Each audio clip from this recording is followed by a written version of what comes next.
How to use tasks by the planner in Microsoft Teams.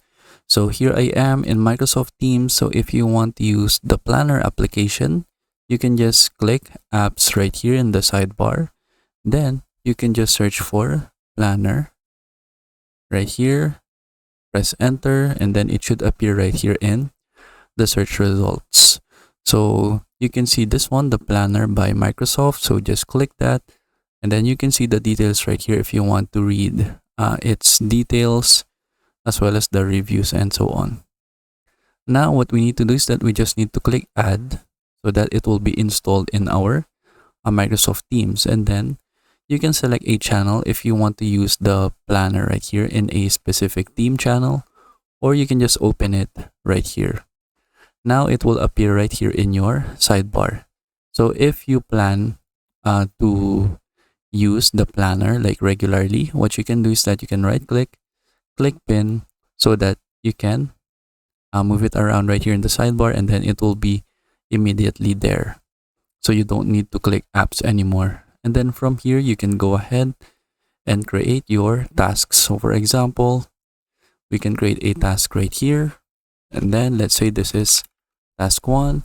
Then you can go ahead and modify the different fields right here. Like you can modify the plan since I don't have any created plans yet. So it just uses this default test plan. You can add the due dates. For example, let's make the due date Friday, April 24. And then for the priority, you can make the task have a medium priority, urgent priority, important priority, or low priority. Then for the progress, you can click on that. Then you can choose if it is in progress or completed. Then for the quick look, so this doesn't really have any fields right now. And that will depend if you put any details inside of your task. So for example, I can open the task details right here. So click open details. And then for example, for the notes, let's put some details of the task right here. Then I can close that. Then you should now see something appear in quick look. So sometimes it takes a while before it opens right here.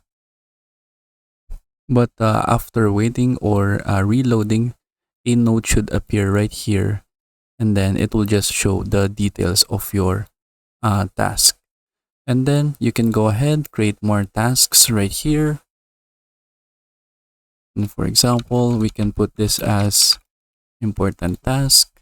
Then you can put a due date if you want, but you can also not put a due date if you don't have a specific due date for that task. So for example, let's make this low priority. Then we can make another task.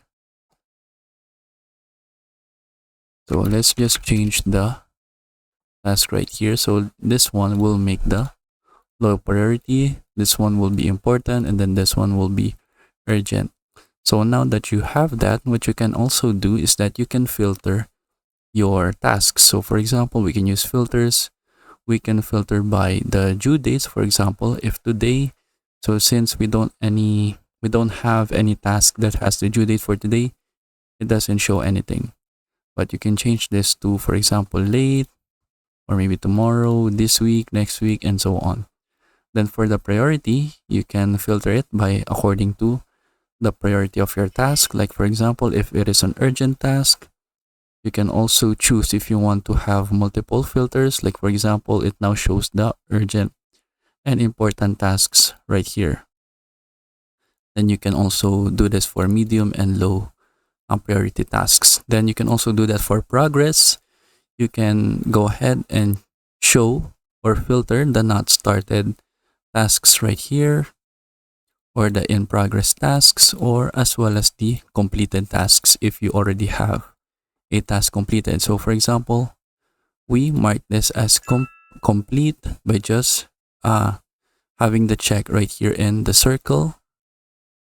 Then we can go ahead and filter the completed tasks right here. And then that is basically it. So you just need to create your tasks right here so that you can remain organized about the things that you need to do. And then there is also another view. So right now we are using the grid view.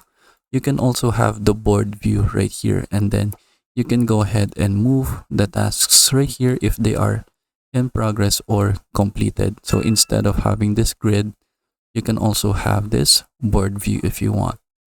Then what you can do is that you can also create plans. So for example, we can create a plan. We can create a basic plan right here. And then you can add this to a specific team or group if you want. But if not, it will just be put in right here in your default planner dashboard. So for example, we can create that. Now, we now have the plan right here. Then you can go ahead and create like another set of tasks for this specific plan, because right now we now have the test plan, and then we now have another plan right here, which is the basic plan.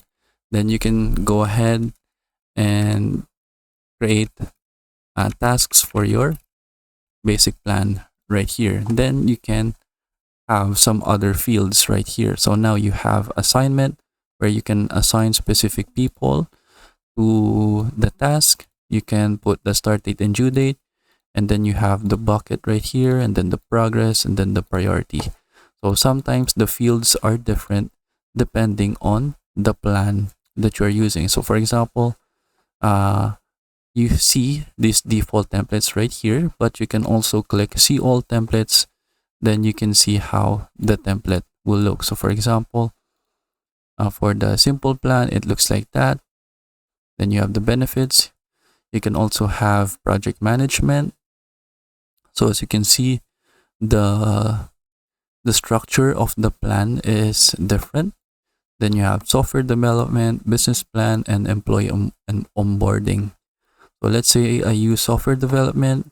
Then for the name, you can change the name if you want, but this is the default name.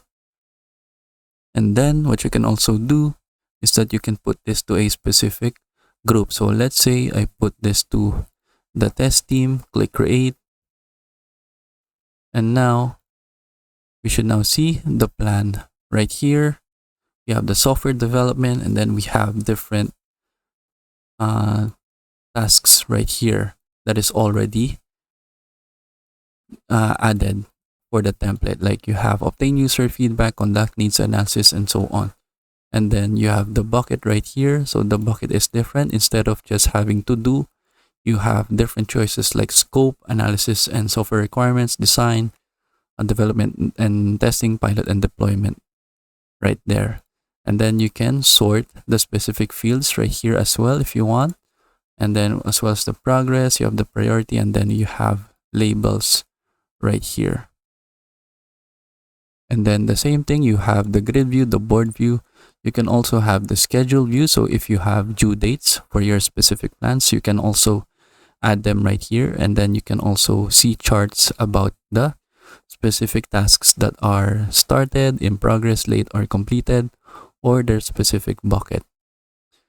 And then that is basically it. So you can use